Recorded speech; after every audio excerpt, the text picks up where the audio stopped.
Ladies and gentlemen, make sure you go down in the description below and you vote and put your picks for the Off to the Races Oscars 95 ballot game where you can go.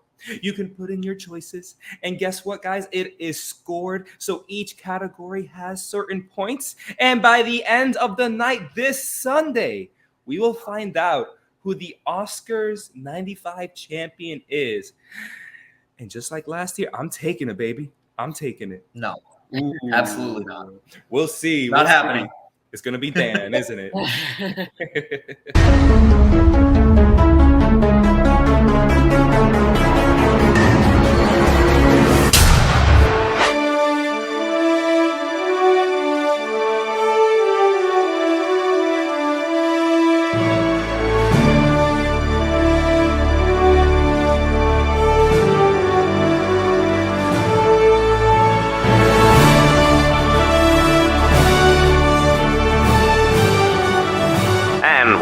To the races.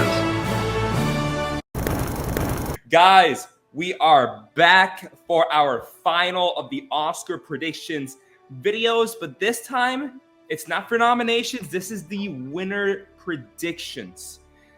Guys, I don't know what to think for certain categories, and I know exactly what to think for certain categories. It is a mixed bag. And Shawn, how do you feel about your predictions? I feel pretty damn good unless it just does not go in Everything Everywhere All at Once's favor. And if that's the case, then I've been completely wrong. So hopefully I'm not. All right, well, it seems like me and you may be in the same headspace and thinking that Everything Everywhere may overperform Oscar night. Maybe. That's what I'm hoping for. Okay. And that's what I think that's where, all of these award precursors, all of the critics awards and definitely PGA and the SAG awards definitely helped move me in the right direction, hopefully. Now, Dan, I want to pass it to you before we officially start this off. What is one or two categories that we will be talking about that you just have no idea and you're probably just gonna call it on the whim when I ask you? I don't know. I'm pretty sure about a lot of them, but like SAG kind of threw Best Actress off for me because Angela Bassett didn't win, and so I don't know. But I'm pretty confident in a lot of these actually. I'm with you as well. So let's get started, guys, because we, for the last time this season, will be giving our predictions of who is going to win Best Original Screenplay at the Academy Awards. And we are starting with me. Here are my 5 from least likely to most likely. At number 5, I have Triangle of Sadness. At number 4, I have The Fabelmans. Another good night, Fabelmans. At number 3, I have Tar. And 1 and 2 is between Everything Everywhere and Banshees. I think you'll be smart to have those 2 in your top 2. And I think you'll be even smarter if you put Everything Everywhere All at Once as your number 1 pick here. I understand the narrative of wanting to share amongst these trophies and give a little bit to this movie, give a little bit to that movie. I'm sorry. Everything Everywhere All at Once, the momentum is shocking to me. As somebody who loves this movie, you guys love this movie too. Oh, yeah. And I'm sure you're just as shocked of how momentous, that's not even a word, how highly it's been going for them this awards season. And now concerning writing, it really has to do with their Critics' Choice Awards win and last night's Writers Guild win. Did you guys know? And of course, just like always, because I'm a human being, I could be wrong. So please, if I'm wrong, correct me down in the comments below nicely. But whoever has won Critics' Choice and WGA has won the Oscar for screenplay. And that's Everything Everywhere All at Once. Now, Shawn, I'll pass it to you next. Is the fact that Banshees wasn't eligible to be nominated for WGA. Is that a big factor? 100%. Okay. And I have to say that mine looks very close to yours, but my number one is Banshees, and that is my pick. That I think it will win. And going back to what you were kind of saying on, are they going to spread the love? I feel like in screenplay, that is where they spread the love. And I just can't see a world where Banshees doesn't take home a thing this year. Because it is such a celebrated movie and people do love it so much. And there are a lot of people who prefer it to Everything Everywhere All at Once. I am not one of them. But I do think in this case, Banshees is going to take home that award. See, man, I don't see that for Banshees, because I think BAFTAs is where it changed the tides for me, at least. An awards ceremony that should have been the easiest for Banshees was weirdly going all toward All Quiet on the Western Front. And wow, just like you, Shawn, I love Banshees. It's a top 10 film of 2022. It's happened to better films when they walk away with nothing at the Oscars. It's happened to better films. That's fair. I don't think that Banshees... Yes, I mean, the BAFTAs were obsessed with All Quiet on the Western Front. I don't think anyone saw that happening. They loved that movie. But I don't think that they didn't love Banshees. And I think there's enough people over in Britain and the UK that love Banshees, but also people here in America too. And I think that will help it get to that top spot. Just because if I was voting and I don't know, I would just be like, I can't give Everything Everywhere All at Once every single Why award. not? Why not? I know, and it could be the case because and I think like we said last time, this could happen again where, all of a sudden everything wins everything. It's been a long time since that's happened though. Mm-hmm. And I just see them kind of spreading the love in the screenplay categories, but that's just what I see. I'm under that same mentality throughout this whole season, but I think it was that statistic I started out my argument with that kind of got me to go with Everything Everywhere. Now, Dan. But yes, sir. Yes, sir. I think we should really quickly just talk about the fact that Banshees was not eligible for the WGA. So I think that kind of changes things. It spices up the race, and I love it, Shawn. I love that I can go into Oscar Sunday, be a little bit confident in my pick, but know deep down that Banshees could definitely take it, and I'll be happy with that as well. Dan, I'd like for you to touch on what we're talking about concerning Banshees and everything and all those points we put across here. And I also want to know, how disappointed are you that Fabelman's just completely dropped for many people? Well, so if you had asked me before I saw Fabelman's, I'd be up for that. But after seeing it, I'm fine with that. Yeah, as for Banshees and Everything Everywhere Once, so I do have the same exact list as one of you guys. And that is John. Oh, Dan! I love you, Dan. I love you, Dan. But it was very close. Because I agree with both of your points.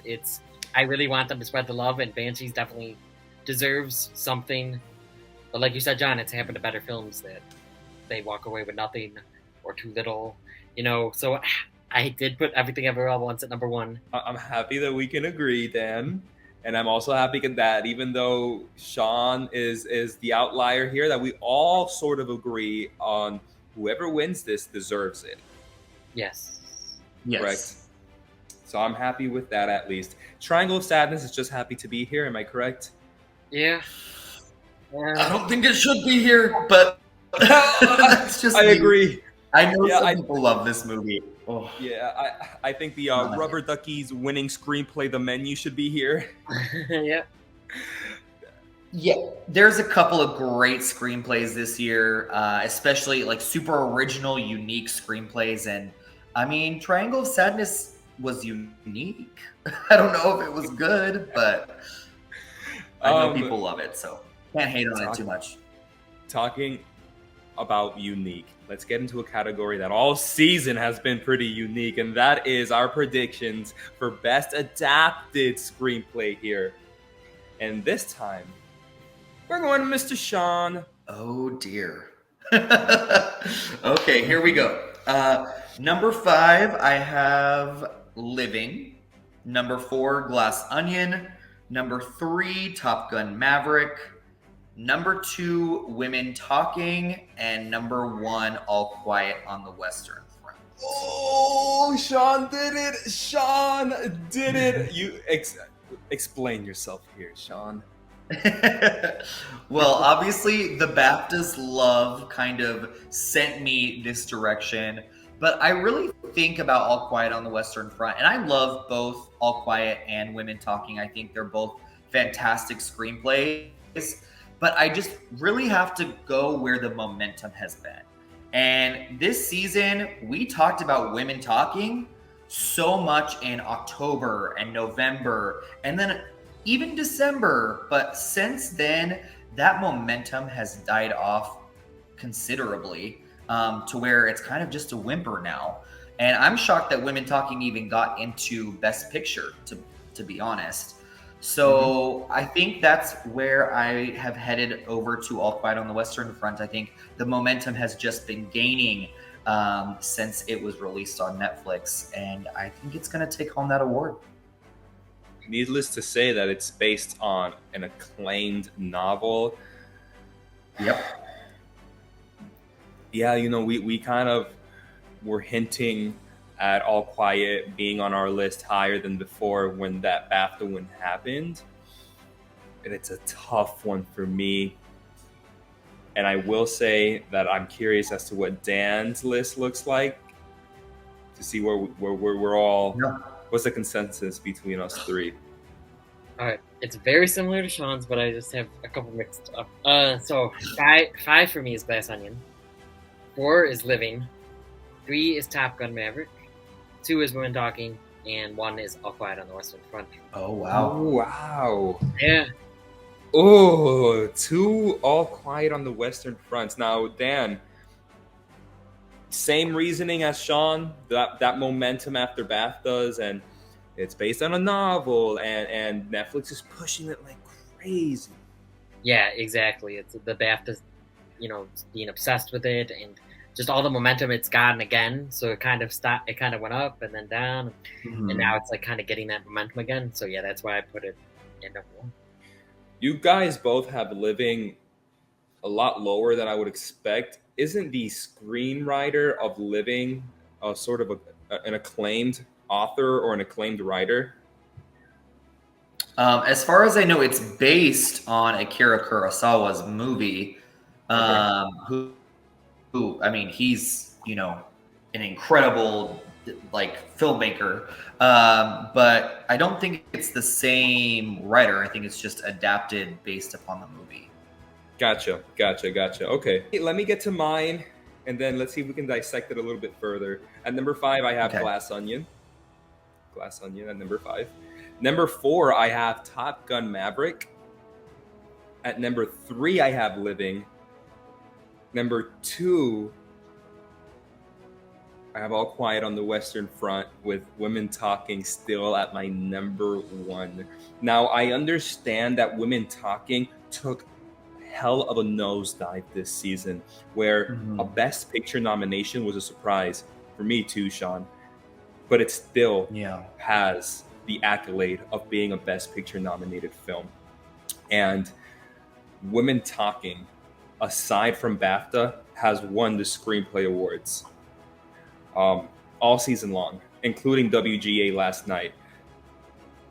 And I think that WGA win is what's gonna cement my pick, at least, for Women Talking, and Sarah Polley at least getting that Oscar and being up there and having at least some sort of female representation on Sunday's ceremony. Can I talk about Top Gun Maverick for a second? Because I love that movie. I I saw the Oscars on their Instagram page. They post each of these nominees with a clip. Half of the screen is a clip of the movie, and the other half is the screenplay, and it's going along with what we're watching. I don't think that's a good screenplay. I don't think it's a good screenplay, guys. I almost went, whoa, I feel like I could write this better, and I'm not a professional in any sense of the word. There was even, and I don't know how they didn't catch this, there was a spelling mistake in the video they posted. How? That's kind of embarrassing. Oh, wow. Yeah. Really? They didn't do it. I thought you were going to say they didn't even do it for Top Gun Maverick. Yeah, there was even a spelling mistake, and I went, why'd you guys put this up on your page? Yeah. Interesting. Oh, wow. Yeah.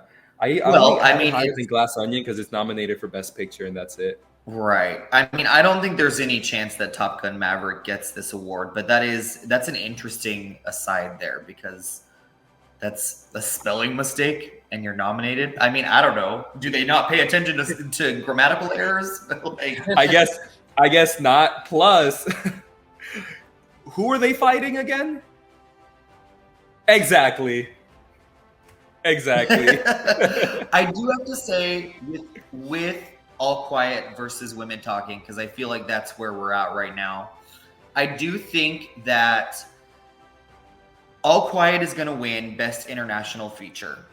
And All Quiet is also nominated for Best Picture. So if you take it in that way, it's going to win Best International, and then it's not going to win Best Screenplay. I don't know. I just think that and Women Talking, there's no way it's going to win Best Picture. So I just think that there's a possibility that because All Quiet is going to take home that International Feature Award, plus probably a couple of other technicals as well, that it could also see this screenplay win as well. Dan, I'm going to pass it to you before we start moving on here. All Quiet on the Western Front, I believe was the second or third Best Picture winner ever? The original? Oh. Yeah, the original was the second or third Best Picture winner ever. And it won Best Picture, and it won Best Director, and it lost Screenplay. Okay. And here it is nominated again for Screenplay. Could it be history repeating itself, Dan? Or could it be history rewriting itself to make All Quiet win? That's interesting. Yeah, that would be really cool if it did win then. Because it didn't win originally. I don't know. I could see a history rewrite. Yeah? You can touch on this too, Shawn. Yeah. Yeah, I would love to see history rewrite itself. And that's not me saying that I don't think Women Talking deserves this award. I think it is the screenplay is probably one of the best things about the movie. But yeah, that's a really cool fact. I would love to see that happen. Let's go to a category a bit easier to talk about. That is our predictions for Best Supporting Actor. Dan. Ready? Go ahead, man. Yeah, because I know what you're gonna say. That's why I paused. All right. So 5, I have Brian Tyree Henry for Causeway. 4, Judd Hirsch for The Fabelmans. 3, Brendan Gleeson. Brendan Gleeson. Barry Keoghan. Number 1 is Ke Huy Quan for Everything Everywhere All at Once. There we go. I have your same exact list, Dan. Oh yeah, to the T. Yeah, I even have blended written down and everything. Blended and Gleeson. Shawn, I don't know how your list looks. Judd Hirsch and Brian Tyree Henry are swapped there. So Shawn, I almost did that. I almost did that actually. It's just The Fabelmans has more nominations. Yeah. Right. I mean, Causeway has nothing else, and I mean, no one's talking about Causeway. That movie came and went so quickly, but it is such a good performance. I didn't love the movie, but I just took away from that movie. Brian Tyree Henry was just so damn good. In a different year, I would have loved to see him win, but not this year because Ke Huy Quan. Damn it! blended. And Kwan is winning. this is it, man. I don't see any spoilers here. I don't see anybody even in second place. Yeah. Like, that's how far ahead that Kwan is. Yeah. Nobody is second place in my heart. And in my book, nobody is. We can talk about our Brian Tyree Henrys and how good they were in Causeway. We can talk about our Judd Hirsch's and how they beat out Paul Danos to become supporting acting nominated. There's no number 2 here. If a Kwan nomination did not exist, maybe Barry Keoghan. Yep. Right? Just because of that bathtub. I don't see it, man. I think it's Barry Keoghan. It's one of the Banshee boys if it wasn't Keoghan Kwan. It's not that year. It's not that year. It's so simple. It's not much to talk about here. Let's move to a category where I think there's a lot to talk about, guys. Oh, dear. Our predictions for Best Supporting Actress. And we're back to me. At number 5, I have Hung Chau for The Whale. At number 4, I have Stephanie Hsu, Everything Everywhere All at Once. Oh my God. And then this is the top 3 that is going to keep me up at night until Oscar night.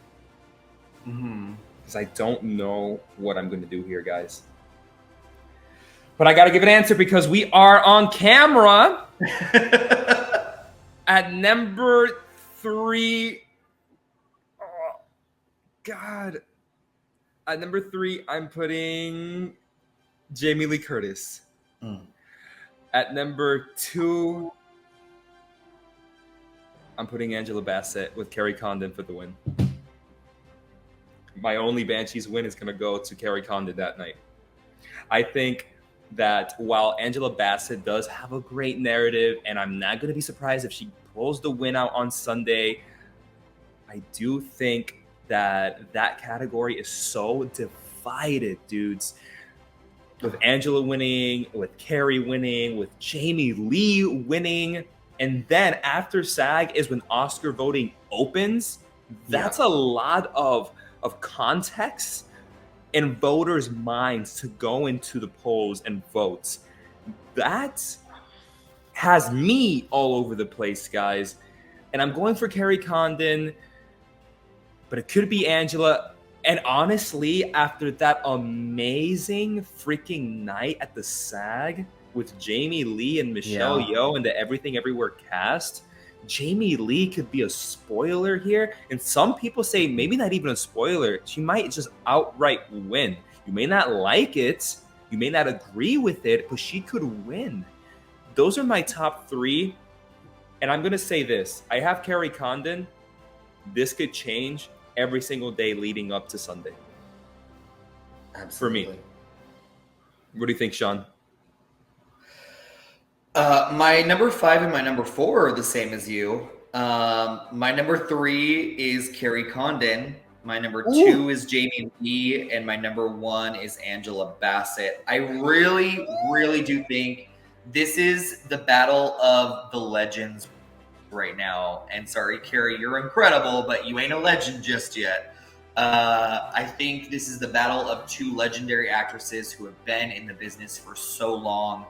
Who are beloved by their peers and by just audiences as a whole. So I think it's between the 2 of them, but I give number 1 to Angela Bassett because her career, oh my God, she's just incredible in so many different ways. And I think that the love for her, not necessarily her performance, but the love for her is going to take her to that number 1 spot. It's so tough. This season, I brought up how this is almost like the year the Anthony Hopkins won over Chadwick. And I'm voting the same way because Carrie Condon is my number 1 because she got BAFTA. Oh my God! Here's the thing. Angela Bassett couldn't even get SAG. That's my thing, because You have the largest branch of the Academy, the acting branch, and they gave it to Jamie Lee Curtis over Angela Bassett.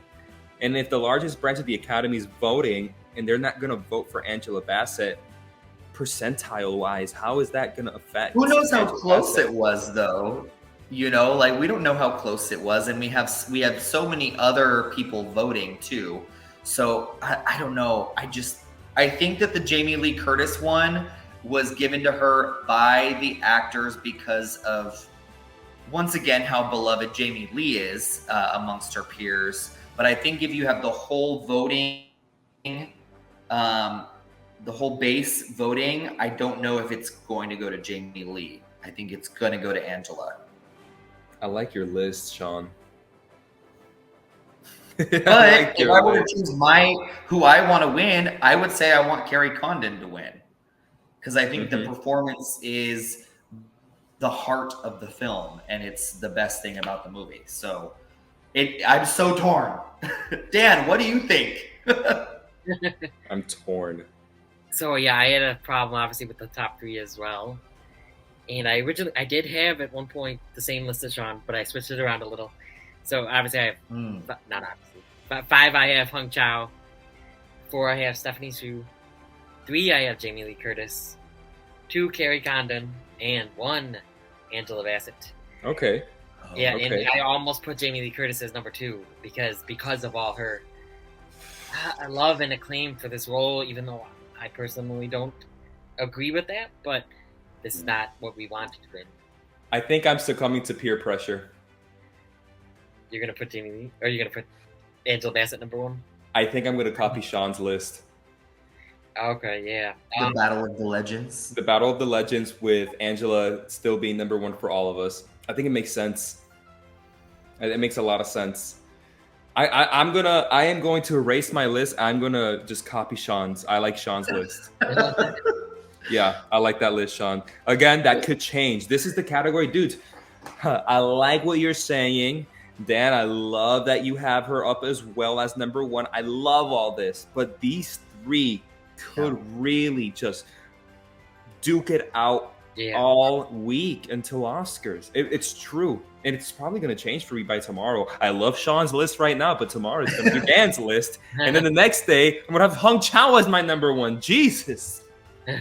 I think this Best Supporting Actress race is what we love so much about the award season in general. You know, like it's that the one that I really have no idea, and we're not going to know at all until Sunday. Yeah. It's what makes it exciting. Seriously. Yeah. Oh, man. Do you guys not buy into the notion that I was bringing up last week during our SAG video that if they spread the love amongst actresses, what if Stephanie Hsu gets it here? I would love it. I would love it if that happened. Me too. But I think if you think about it, Stephanie Hsu, she's such a newcomer. And in this Battle of the Legends, you know, like how could we give it to this newcomer when we have these 2 actresses that we love so much? I don't know. I don't really see the narrative there, but it could happen and it would be awesome. Is this the toughest category for me? Maybe. Yeah. It might be the toughest one for me. Okay, so there you have it. The Off to the Races crew believe that Angela Bassett, as of this Monday, is our lead when it comes to the Best Supporting Actress race. Let's move on, guys, because I am going to explode. Me too. We are going to our leading performances now, and we're going to predict Best Leading Actor. Shawn, up to you, brother.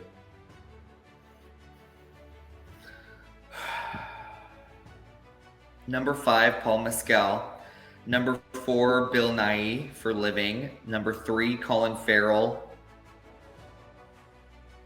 Number 1, Brendan. Oh God. Oh God. It's tough. This is stressing me out even saying it out loud. I'm sorry. I am so torn on this one. This one's crazy too. Like,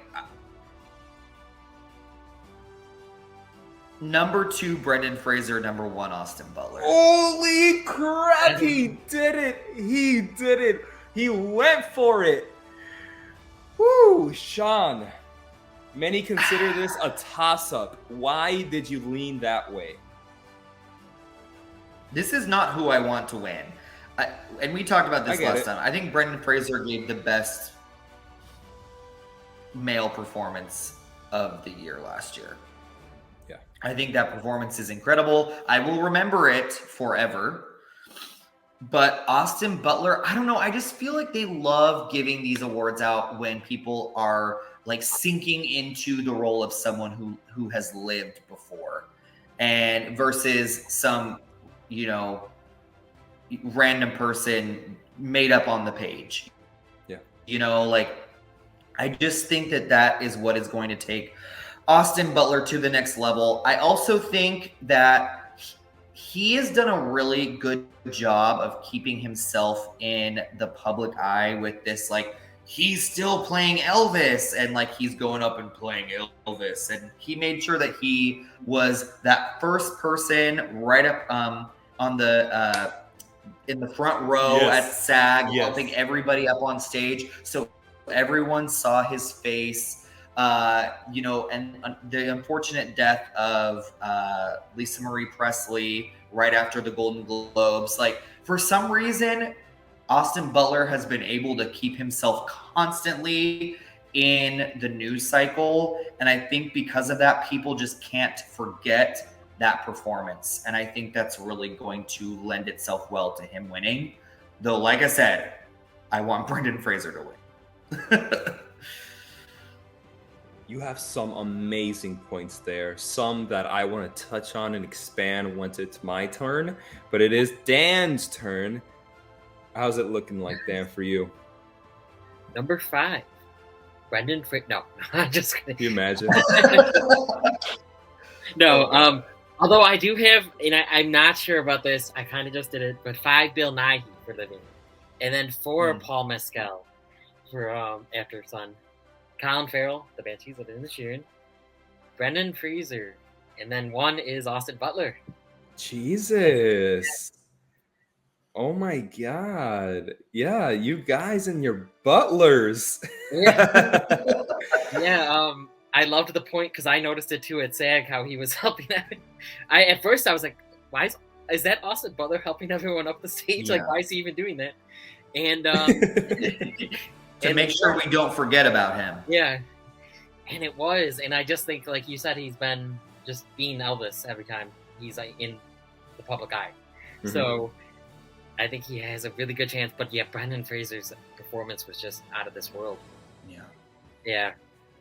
You know, Austin Butler, within our top 3 acting nominations here, is the least that has been awarded this season, with Colin Farrell and Fraser beating him. But when it comes to the big industry / big season awards, you know, it's kind of half and half between Fraser and Butler, and I think that's really all that matters. I think what matters most is what can you do before voting opens to get yourself out in the public eye. And I think both of them have done a tremendous job. I think both studios and both crews have done a phenomenal job of trying to get their movie across so voters can vote for them. And I'm going to go ahead and tell you what I think that night will bring. Because at 5, I have Paul Mescal, After Sun. I have Bill Nighy at number 4 for Living. I have Colin Farrell, The Banshees of Inisherin. And at number 1, I have Austin Butler for Elvis. Yes. So we're on the same page. We're on the same page here. I also agree with Shawn. I love Brendan Fraser in The Whale. It is my favorite performance of 2022. I did a whole list of male and female performances, and he was my number 1 from both genders. And Austin Butler, Shawn, I could ditto everything that you just said because it's true. He's gotten himself out in the public eye. He's still Elvis. And talking about SAG, he was out front and center. Brendan Fraser won the award, but Austin Butler won the night. Yeah. You could put it that way. Can I also bring up some interesting statistics here when it comes to biopic performances? If we choose to go with Brendan Fraser, or whoever chooses to go with Brendan Fraser to win the Oscar here, that means that this year all 4 performances would go to completely original characters, correct? If Brendan Fraser were to win it here. Okay. Can I just tell you, the last time that 4 all original characters won at the Oscars was 2016, and before that it was 1997, and before that I didn't even look that far, because every single year there is at least one biopic performance honored, and this year I think it's Austin Butler. John. Yeah. Oh, never mind. We can cut this out, but what I was going to say is I realized what you were saying. Angela Bassett wouldn't be an original character, but you just mean not based off real people. Yes. Yeah. No, you can leave this in. Yeah. Okay. What I meant was not based on real people. Yeah, because like you mentioned, Dan, Angela Bassett is based on a character, not a completely original character. But what I meant is an original, real life person, a biopic. What do you think about that statistic, Shawn? I mean, I think it really lends itself to why we all went with Austin Butler against our own wishes. I think it just makes sense. I am not going to be upset if we're wrong, though. Either way, I like both of them. I really like both of them. Either way. Can I bring in a fun anecdote here? I was watching Ned's Declassified School Survival Guide. Me and Francis have been watching it on Netflix. It's that type of background noise when we're cleaning or we're eating or we're taking care of something, and we'll have it on in the background. I wish she was here because I would pull her in just to tell you this is true. I'm watching it, and I think I'm either changing some diapers or I'm cleaning up the bed, and I look and I see this small blonde-haired boy, and I yell and I go, "Is that Austin Butler?" And Francis looks and she goes, "Oh, that is Austin Butler." And we pause and we go, "That's Austin Butler?" And this was a couple days ago, and he's in every single episode, and he is the most background of background actors, and he's possibly winning the Oscar this Sunday. Isn't that nuts? Crazy. Crazy. I just thought it was a fun anecdote to bring. Austin Butler for the win. Let's move on to another pretty hard category, maybe. Our predictions for Best Leading Actress. And we are starting here with Mr. Dan, the man with a plan. All right, so number 5, I have Ana de Armas for Blonde. 4, Michelle Williams for The Fabelmans. 3, Andrea Riseborough. 4, to Leslie. And 2, Kate Blanchett for Car. And 1, Michelle Yeoh for Never All at Once. Yeah, okay. So let me ask you this, Dan. In a award season completely dominated by Kate Blanchett, winning award after award after award, why do you have Michelle Yeoh as your number 1? Basically because the whole SAG night, not just that they were all up there, but just like the background stuff and her and Jamie Lee Curtis kissing and just all the adorableness of that night surrounding Everything Ever All at Once. That's why I see it, and everything that I'm blanking on his name, the grandfather, his speech, and just his whole speech. I just found Everything Ever Once has a better chance of sweeping than it already did. I agree. I definitely agree, Dan. I have the exact same list as you. Nice. Yeah. I have the exact same list as well. Oh my God! Look at us. We're like we should have like a cinema squad or something. We're like a cinema squad. That is so crazy. Are we all in agreement that it's that SAG night? Yeah, that was a big thing. 100%. Yeah, same. I didn't know voting opened after SAG. I only found that out a day ago, maybe. And when I found that out, I went, "Oh, this is Michelle Yeoh's, right?" Yeah. I could be wrong. Cate Blanchett was a force to be reckoned with this season, and she won award after award, and that could lead its way to the Oscars. Oh man, but and I can tell you an award that will deflate me to hell if Blanchett wins. And not saying she doesn't deserve to win, because I loved her in Tar. Her role as Lydia Tarr was groundbreaking. Yeah. But Michelle Yeoh, oh my goodness, just as good and even more deserving. 100%. Yeah. I mean, to me, Michelle Yeoh, through this award season, has proven what just a dynamite human being she is. Like, I think she's captured all of us, and we have all, if we weren't in love with her before, we are all in love with her now. And I think she's been in the industry for so long, and hearing her hardships and trying to get jobs and struggling in the industry, I think it would just be such a shame if she didn't win this award. Call us nutcases down in the comments below. Really, call us nutcases because Michelle Yeoh has only won Globes and SAG. Call us nutcases. I'm proud to be a nutcase because I truly believe that Michelle Yeoh is winning the Oscar on Sunday. When you can get a whole room to chant, Michelle Yeoh, Michelle Yeoh, Michelle Yeoh, a whole room chant that, come on now. Yeah. Come on now, right, Dan? Such a moment. Michelle Yeoh, yes. Now, there have been other times in history where the Golden Globe and SAG winner have gone on and missed the Oscar. I think most recently that was Glenn Close when she lost to Olivia Colman. Yeah. That was a shock for everybody. That was crazy, though. That was crazy. Yeah, I was going to say, that's crazy, though, right? Is there a little bit of, you know what? Not even a little bit. There's a lot of truth in that. I'll answer it myself. Cate Blanchett could easily still get it. 100%. Yeah. We're not. But I don't know, man. There's just something about I think even Cate Blanchett would be disappointed if she won. Like, that's how much love there is for Michelle Yeoh, that she would be like, well, you know, I dedicate this award to Michelle Yeoh. You know, like, I don't know. I feel like I just feel like it's hers. Cate Blanchett and Michelle Yeoh on the red carpet for that one event, like after SAG.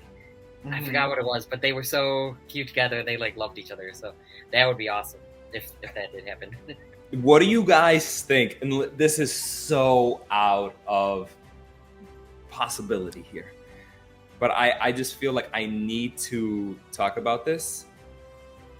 What do we think there's even the slightest chance of a possibility of there being a tie for the first time since 1969 for Best Actress? Katharine Hepburn and Barbara Streisand tie for Best Actress 1969. Oh, that would just be crazy. My mind can't even handle that right now. It's been so long. We're talking about more than 50 years ago. Yeah, so there's no tiebreakers. It would just be a tie, yeah. Yeah. Give it to Michelle Yeoh, Academy, let's go. Yeah. Cate Blanchett already has some. Like, just give it to Michelle Yeoh, please. That would be crazy, right? More than 50 years later, that's happened. Yeah. Yeah. Well, Utterly talking crazy. about two winners. Let's go to our predictions to where we think two winners may win. Our predictions for Best Director, penultimate category here, ladies and gentlemen. It is down to me once again to start us off. Best Director, my 5 from least to most likely. Number 5, I have Ruben Östlund, Triangle of Sadness. Number 4, Todd Field, Tar. Number 3, Martin McDonagh, The Banshees of Inisherin. Number 2, Steven Spielberg, The Fabelmans, with the win, in my opinion, going to Daniel Kwan and Daniel Scheinert for Everything, Everywhere, All at Once. You are talking Critics' Choice. You are talking DGA. You are talking everything else, because this movie, aside from foreign ceremonies, has been sweeping. I think Daniel Kwan and Daniel Shiner are going to get this. I know there is still some people saying that Steven Spielberg can get it.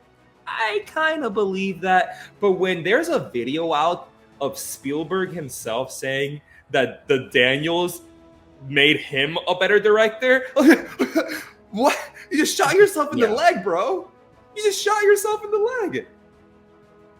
I don't think that he did. I think that he's a director that's been around for so long. He can literally just sit back, relax, and be like, the Daniels can take it this year. It's kind of like Kate with Michelle, it's like, let's just, they can take it this year. It's okay. You know what, Shawn? Even aside from that, though, he doesn't deserve it this year.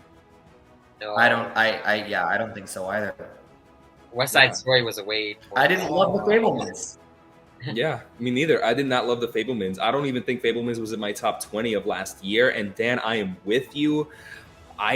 Shawn, I know you weren't as big on it as me and Dan were, because I believe me and you had it as our favorite film of 2021, West Side Story, right? Yeah, I might have had Far From Home, but No Way Home, but West Side Story in heart. Yes. Yeah, man.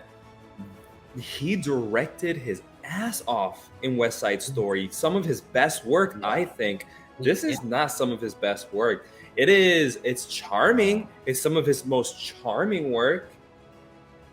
Yeah. Give it to the Daniels. I think the Daniels deserve it. And there's so much backing behind them. And they have the awards to prove it.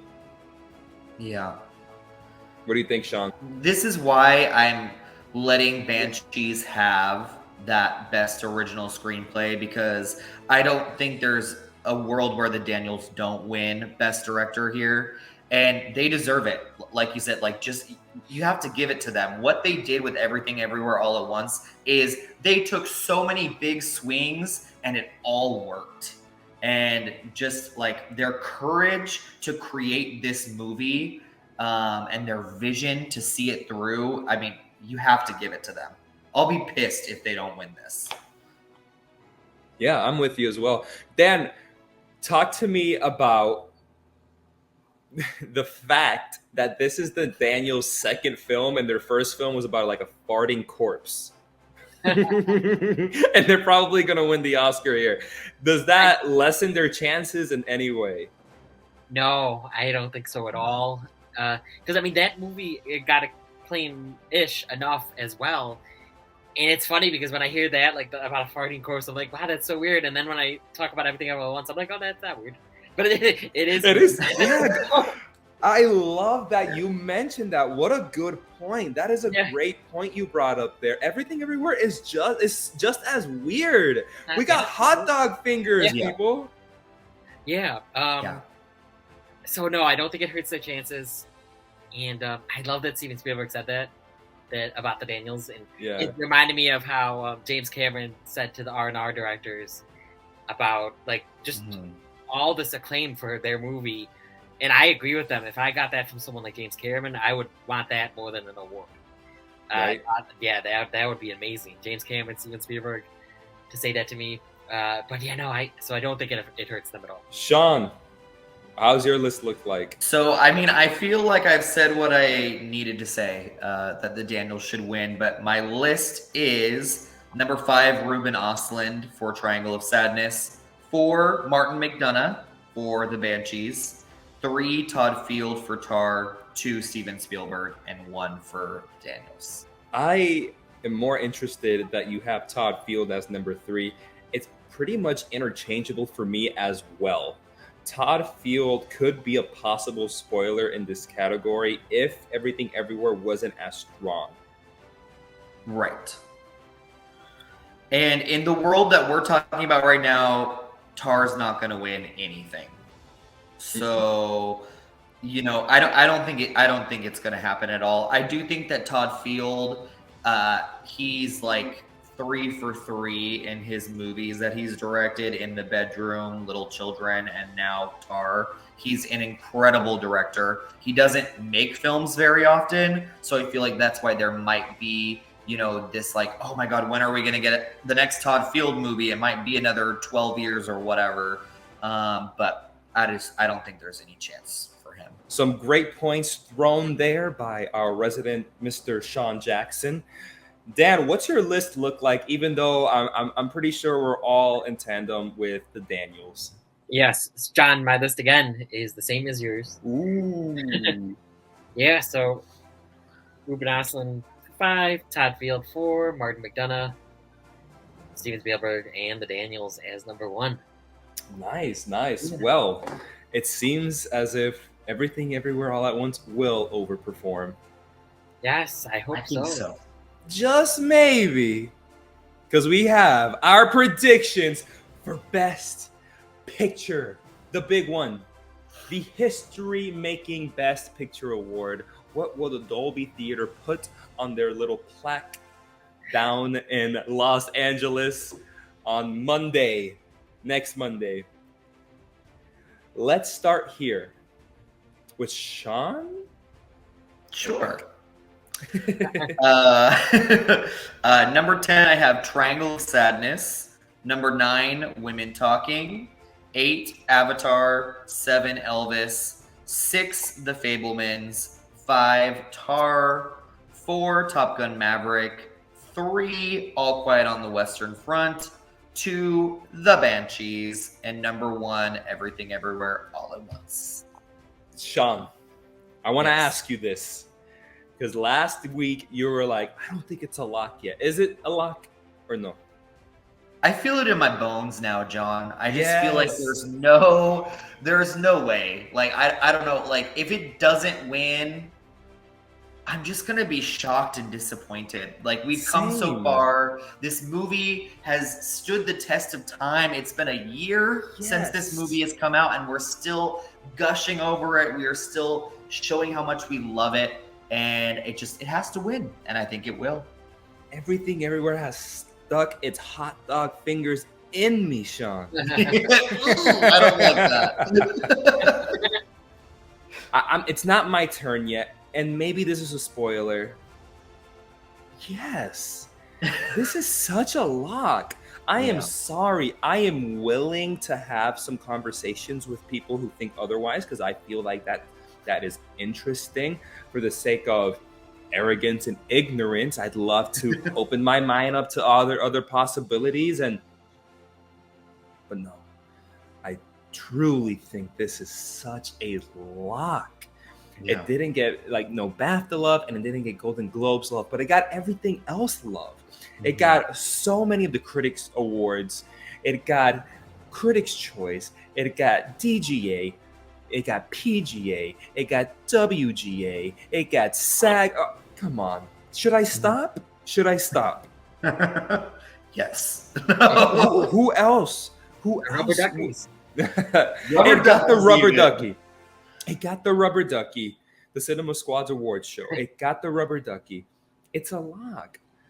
It's such a lock. Like, who's number 2? Banshees? Banshees, who underperformed during their award show. Yeah. I think it's a lock, guys. I'm sorry, Dan. I'm sorry. I took your light. I took your thunder here. Please, my friends, tell me your list and talk me through this Everything Everywhere All at Once momentum. Okay, so 10 is Avatar: The Way of Water for me. 9 is Triangle of Sadness. 8, Women Talking. 7, Elvis. 6, Tar. 5, Top Gun Maverick. 4, All Quiet on the Western Front. 3, The Fabelmans. 2, The Banshees of Inisherin. And 1, Everything Everywhere All at Once. Are you on the same boat, Dan, that it's a lock at this point? I think, yes, it's pretty much a lock. Right? Yeah. It's one thing to say that we still have 2 or 3 award shows to go, because through our formula, SAG changed the tide for Michelle Yeoh. So it's one thing to say there's 1 or 2 more to go, because that could change the tide for Everything Everywhere, and something else could win. There's nothing left. Yeah. Oscars is next, Yes. right? It's Everything Everywhere at this point. Anyway, Dan, I love your list. Let's get to mine. We can talk some of the outliers here. Number 10, I also have Avatar: The Way of Water. I think it is a tech giant, and it's only going to win with visual effects. That's crazy to me. I think it's least likely. Number 9, I have Women Talking because it's got picture and it's got writing. 8, I have Triangle of Sadness because it also has director. 7, I have Elvis because people freaking love that movie. It's nominated for so many techs. 6, I have Tar for almost the same reasons, techs and some above the line. 5, Top Gun Maverick, self-explanatory. Everybody loved that movie. 4, I have The Fabelmans because the Steven Spielberg of it all. 3, I have All Quiet on the Western Front like Shawn did. 2 Banshees and 1 Everything Everywhere All at Once. I want to talk about All Quiet on the Western Front being my number 3. I think after it overperformed at BAFTAs and it's possibly going to win Best Adapted Screenplay and it's going to win probably Best Cinematography and it's one of the 2 that could win Best Sound. It's one of those that is it's almost just so recognized. It's pretty solidly in my number 3 right now. Yeah, absolutely. And you're totally right about it winning definitely a couple of technical awards as well. And Best International Feature. We could see a Parasite thing happen, and all of a sudden, All Quiet wins Best International and Best Picture. No. That would be crazy. No. But yeah, I do think that there is a crazy chance that All Quiet could take it. But I still think everything everywhere all at once is still a lot. But no, that's cool. That's cool. Yeah. So just not to repeat on previous statements, I also agree that I think All Quiet is the spoiler. Yeah. Because if it's not Everything Everywhere, I could see a world where Banshees takes it. But if Banshees takes it, I think Banshees also needs to take Screenplay. Banshees should also probably take Supporting Actress. And then Banshees has a good chance of ending the night with a Best Picture win. If it's not Banshees, though, the big spoiler would be All Quiet on the Western Front, because that's a movie that not many people are talking about. And it's also one where not even the 3 of us agree on its placement, because Dan has it at 4, correct? Yeah. Yes. Yeah. So that's what I'm saying. If it wins, it'll be a total spoiler, but I could see a world. There is a world. I don't think somewhere. It's this world, but yeah. No, we are the alpha Oscars. Okay, that's Earth 61247 from Everything Everywhere All at Once. That's the Hot Dog Fingers universe. Yeah, not in this world. Yeah, guys. As much as I would love to touch on the intricacies of our list, it is Everything Everywhere's to lose. It is locked in, and I threw away the key. If you think it's anything else, I'd love to hear it down in the comments below. I'd love to hear it. But if you want to be safe here, and I think it is a safe pick, you go for Everything Everywhere All at Once, and you could possibly win the biggest prize at our ballot game down in the description below. Don't forget to play in our ballot game. The links will be down in the description below. Remember, you want to vote for who you think is actually going to win, not who you want to win, not who you think should win, who is actually going to win, because we're going to rally those points on up, and you could take away the top prize. And John was the winner last year, but that's not going to happen this year. So make sure to vote. We will be sharing who the winner is next week in our final episode of Off to the Races Season 2, where we will be reacting to all of the Oscar winners and of the night itself, and of course sharing that winner of the ballot. So make sure to join us next week in our final episode of the season. That is such a sad statement, but it is true. Good things I don't want it to end forever. It can't last forever. But guys, we'll be back in a few months. Months to talk about more Oscar bait things. Thank you again, guys, for being on here with me and talking about our Oscar predictions for the last time this season. It has been an honor. But I will see you all next week. Till next time, movie fans. Bye. Bye, guys. See you then.